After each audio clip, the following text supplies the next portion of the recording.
غلامی انسانیت کی تاریخ کا ایک سیاہ باب ہے جو ہزاروں سالوں سے مختلف معاشروں اور تہذیبوں میں مختلف شکلوں میں رائج رہا ہے۔ اس نظام کا بنیادی اصول یہ تھا کہ ایک انسان دوسرے انسان کو اپنی ملکیت سمجھتا اور اسے اپنی مرضی کے مطابق کام کرنے پر مجبور کرتا۔ غلامی کی ابتدا قدیم تہذیبوں سے ہوئی جن میں مصر، یونان، روم، چین اور ہندوستان شامل ہیں۔ ان تہذیبوں میں غلاموں کو جنگی قیدیوں، قرض داروں، غریب و بے سہارا افراد میں سے چنا جاتا۔ انہیں جائیداد کے طور پر خریدا اور بیچا جاتا اور ان کی زندگی کا ہر پہلو ان کے مالک کی مرضی کے تابع ہوتا۔ قدیم مصر میں غلاموں کو اہرام کی تعمیر، کھیتوں میں کام اور شاہی محلوں میں خدمت کے لیے استعمال کیا جاتا تھا۔ یونان اور روم میں بھی غلاموں کو معاشرتی اور اقتصادی ڈھانچے کا ایک لازمی جزو سمجھا جاتا۔ ان سے نہ صرف سخت جسمانی مشقت لی جاتی تھی بلکہ انہیں تعلیم یافتہ ہونے کی صورت میں استاد، مصنف اور مشیر کے طور پر بھی استعمال کیا جاتا۔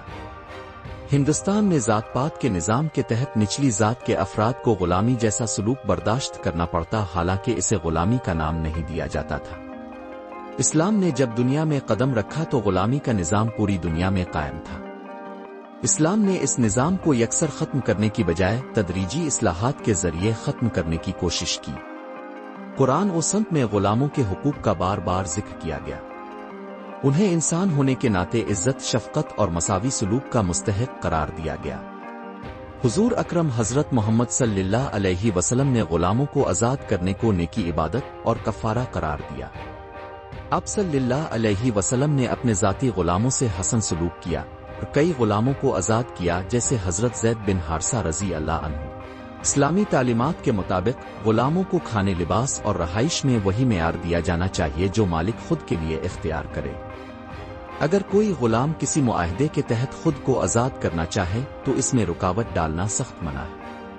15ویں صدی میں جب یورپی طاقتیں دنیا میں استعماری پھیلاؤ کے لیے نکلے تو انہوں نے افریقی غلاموں کی خرید و فروخت کو ایک منافع بخش تجارت بنا دیا۔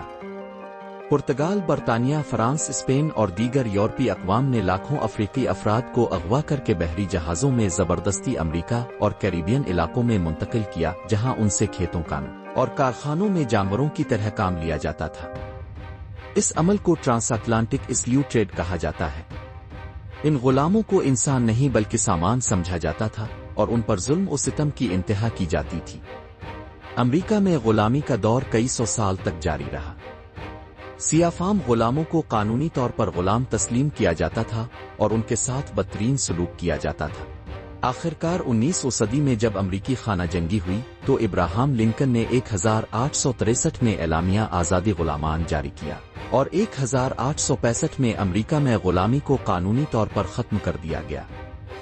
تاہم نسلی امتیاز اور غلامی کی باقیات آج بھی امریکہ کے سماجی ڈھانچے میں کسی نہ کسی صورت میں موجود ہیں۔ برصغیر میں بھی غلامی مختلف ادوار میں موجود رہی ہے۔ قدیم ہندو معاشرے میں شودر ذات کے افراد کو غلامانہ زندگی گزارنی پڑتی تھی۔ بعد ازاں اسلامی حکمرانی کے دور میں، خاص طور پر مغلیہ سلطنت میں، غلامی کا نظام ریاستی ڈھانچے کا حصہ بن گیا۔ اگرچہ اسلام غلامی کے خلاف تھا، مگر حکمرانوں نے اپنی طاقت کے لیے غلاموں کی فوجیں بنائیں اور شاہی درباروں میں غلام خواتین کو رکھنا معمول بن گیا۔ غلامی کا استعمال صرف جسمانی مشقت تک محدود نہ تھا بلکہ سیاسی و معاشی مقاصد کے لیے بھی اسے استعمال کیا جاتا رہا۔ آج اگرچہ دنیا کے بیشتر ممالک میں غلامی قانونی طور پر ممنوع ہے، مگر جدید غلامی کی کئی شکلیں اب بھی موجود ہیں۔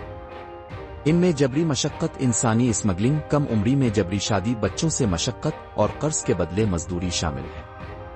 دنیا بھر میں لاکھوں افراد آج بھی اپنی آزادی سے محروم ہیں اور انہیں ایسے حالات میں رکھا جاتا ہے جو غلامی سے کم نہیں۔ غلامی کا نظام انسانی تاریخ کا ایک ایسا زخم ہے جس نے نسلوں کو متاثر کیا ہے۔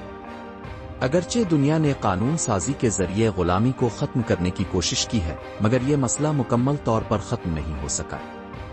ہمیں نہ صرف ماضی سے سیکھنا چاہیے بلکہ موجودہ دور کی غلامی کی صورتوں کے خلاف شعور، قانون اور اخلاقی اصولوں کے ساتھ کھڑا ہونا چاہیے۔ انسانی آزادی، وقار اور مساوات کا تصور تبھی مکمل ہوگا جب دنیا سے ہر قسم کی غلامی کا مکمل خاتمہ ہو جائے گا۔ جی ہاں دوستو، امید ہے کہ آپ کو یہ ویڈیو بہت پسند آئی ہوگی۔